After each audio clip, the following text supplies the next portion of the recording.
Hey guys, welcome to the review show. My name's Austin, and welcome back to my Will Smith series and my Men in Black series, which this would be the last review for the Men in Black leading up to Men in Black Internationals that's coming out tomorrow. Before I actually get started, if you guys haven't seen my previous review, I said some things where that I'm back on my old set just for one more review, just because my new set is occupied at the moment, so I can't use it, so I'm just back using my old set. So yeah, you guys are just gonna have to deal with the lighting and all that, but don't worry, we'll be back to normal in a few. This will contain spoilers, so if you guys have not seen the Men in Black series or Men in Black 3, click off now, come watch the movies.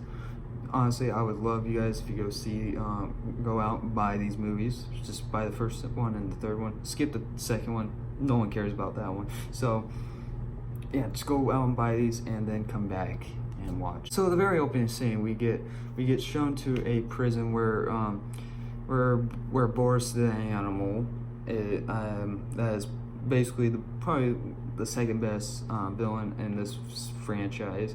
God, just forget about Worm Lady. That movie never happened. This should have been Men in Black 2. So Boris the Animal escapes with a help out with some lady. We don't know the name of the character. I don't even think she was in the cast. I couldn't find her in the cast. So she's not even important. We don't even know who she is. We don't learn anything about her.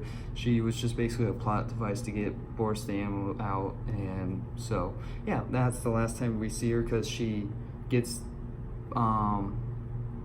taken out of space from Boris the Animal, shooting a hole on this out of the building, because this prison takes place on the moon. So that's that. And this whole entire plot is Boris the Animal getting revenge on K, which is a lot of basically the basic of these movies, really, at least beside the first one. The first one actually had a different plot. This one just takes the second plot but makes it even better. The second movie's plot but makes it better. We're introduced to our returning characters K and J. Honestly, easily the best part. K is played by Tommy Lee Jones. Jay is played by Will Smith. So Zed passed away in this movie. I was like, isn't the actor? So did the actor die? And no, he's still alive. I actually had no idea. I didn't keep up with this actor. So this is where basically the plot starts to get moving. Is that Boris the Animal wants to go back in time to kill younger K. Young K, that is played by let me see, is played by Josh Brolin, which honestly he's perfect as K. I actually loved him as young K. I'm hoping in the future, I was like hoping that we get like prequels of him playing as K, because K is a closed dude. We have no idea what who K is. So in this film, we learn a little bit what who K is and his interests and stuff. So that is something. That's nice. I like that. This movie doesn't really add anything else though. Boris the Animal lost his arm, so that's also another reason why he wants to go back in time, so he doesn't lose that arm. Forgot to mention that important thing of the movie. All the reason why this movie is starting is just because of a arm. Here comes the best scene of all in this movie. We get to see K smash someone's head in with a pan. K just went PUBG on this guy. Oh my lord. Alright, so next we see J almost get eaten by a big fish. So they went to this Japanese restaurant, and it's an alien Japanese restaurant, and so they have like suspicious that Boris the Animal went there. So they went to this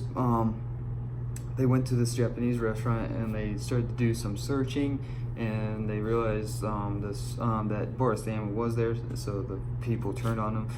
Big Fish got out, starts trying to eat K, and this is the thing I don't get. So the only way that, did I say K? I mean Jay. So Jay rips out the fish's heart, like he put his hand through the its gills and rips out its heart. But the very next scene, the fish is still alive, moving. So I don't understand that part. Boris the animal was successful with his mission, forcing Jay to go back in time. But before we get to that, Jay's the only one that can remember that, because Boris the animal already went back in time, so he did everything that he wanted to do. So the paradox of this timeline is starting to catch up to K and everyone else. But Jay's the only one that can remember the actual timeline, the only one that can remember the real K before everything got changed. So, and I'll explain why just in a few minutes. So, but Jay has like a session with milk, chocolate milk in this movie, and I don't know why. So apparently being the only one to remember the actual timeline, it gets obsessed with milk. I don't know how. Oh, okay. Alien invasion starts to happen. So Jay has to go back in time to stop Boris the animal to killing young K. So he goes to a place where he can get this like time device, and he has to jump off the Empire State Building. It's called, because it's a time jump. That's how this movie works. And what the guy that is helping Jay here says is he tells him to stay away from K, to I guess, and we don't know why, just I guess not to mess with the timeline, I guess, I don't know. But this doesn't make any sense to me, because we've later on Boris the animal, young Boris the animal gets helped by older Boris the animal. So, and why can't Jay be with K if Boris the animal can be with his younger one, but it doesn't really fuck up the timeline, except for being the successful version of Boris the animal. And then because we later on that wherever that guy says doesn't matter. Jay goes back in time. He runs into K trying to kill younger Boris the animal. So we meet a character called Griffin that is played by don't know who. I forgot to write that down. So Griffin is this is his last like species, the last one of his kind. So he can be able to see the future, see the past. He can be able to see who people are. Like he can see into their future, he can see into their past, and so he has all these capabilities to do. And really, they don't come into any play until later on in the film, which I'll get to very soon, because it explains a whole lot of reasons why K acts the way he acts, and it's really important to the story. So I'll get to that soon. So Griffin has this thing called the ArcNet, which helped K defeat Boris the animal and making his kind go extinct, because they go to planet after planet to survive.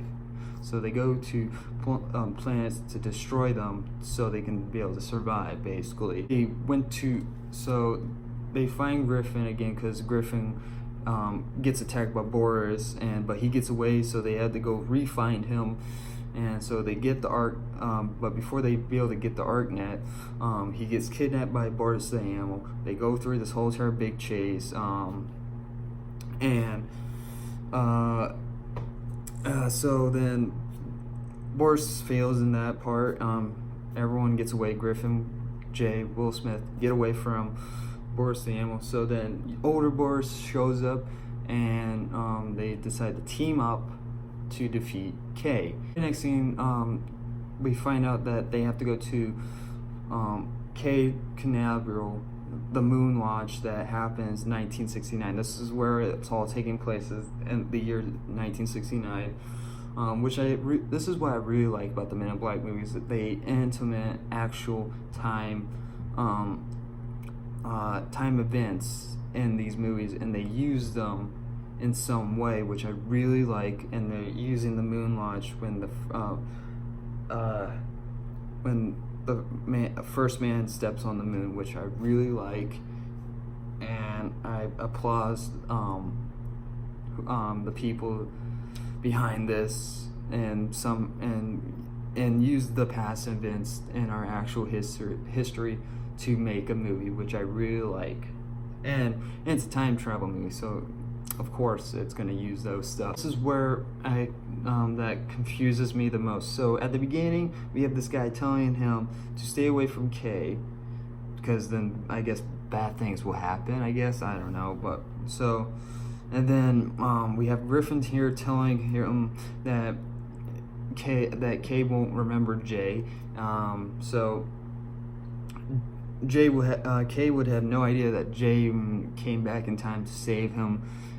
It's like that nothing happened. It was like all a dream. It would reset.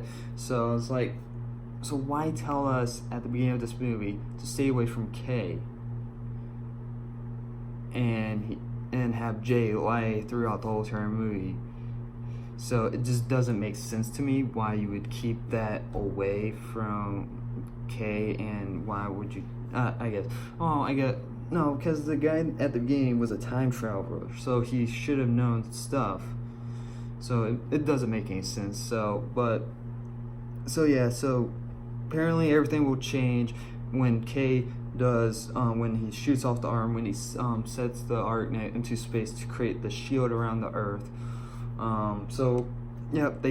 That's basically it. So J and K defeat Boris the animal.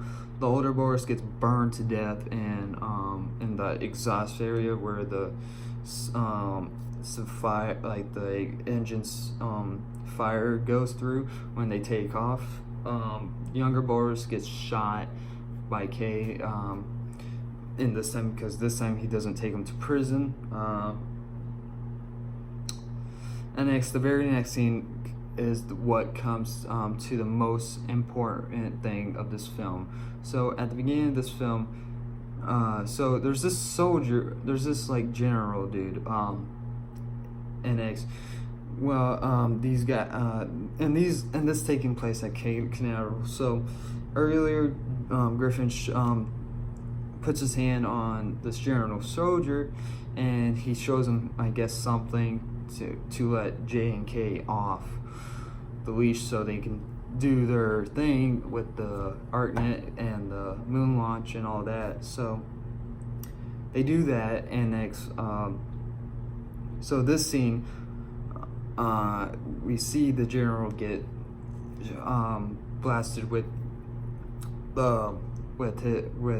Boris's animal's, I guess, bone hand, because this is his powers.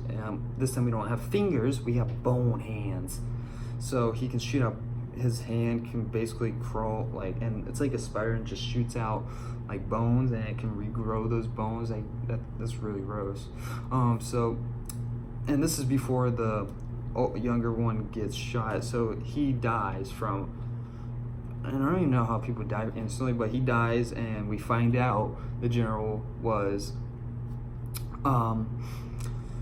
Jay's father. And so that's and at the beginning of this film, Jay never knew his father, so that explains how the reason why. And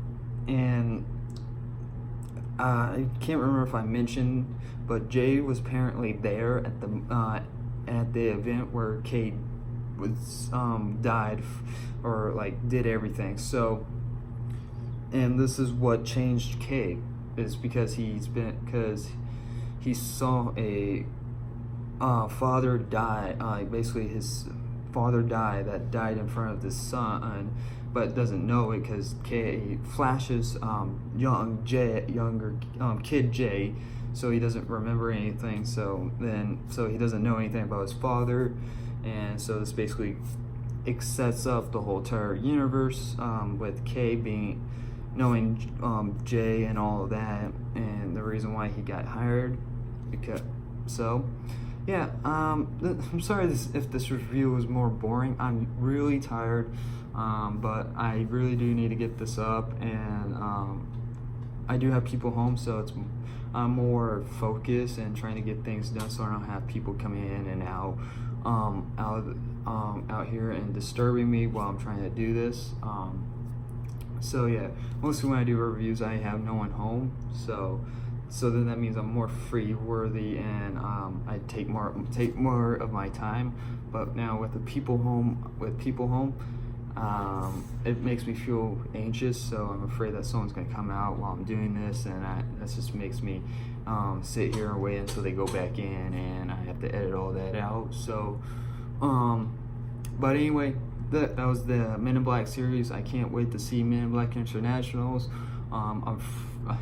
I think it's gonna be bad. My expectations are really low, but I hope doesn't piss me off like Dark Phoenix. At the beginning of next month, I'll have a new Will Smith movie for you guys. It won't be a series though, but I will have another Will Smith for you. But this is the end of our Men in Black series. Thank you guys very much for watching, and like always, I'll see you guys in the next review. Bye guys.